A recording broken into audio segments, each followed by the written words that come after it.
திருநீரில் மருந்திருக்கு தெரியுமா? திருநீரில் மருந்திருக்கு தெரியுமா? அதை தினம் அணிந்தால் புகழிருக்கு புரியுமா? அதை தினம் அணிந்தால் புகழிருக்கு புரியுமா? முருகன் திருநீரில் மருந்திருக்கு தெரியுமா?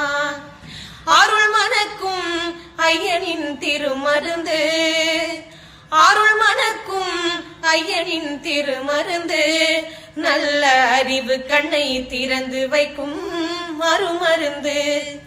அருள் மணக்கும் ஐயனின் திருமருந்து, நல்ல அறிவு கண்ணை திறந்து வைக்கும் அருமருந்து.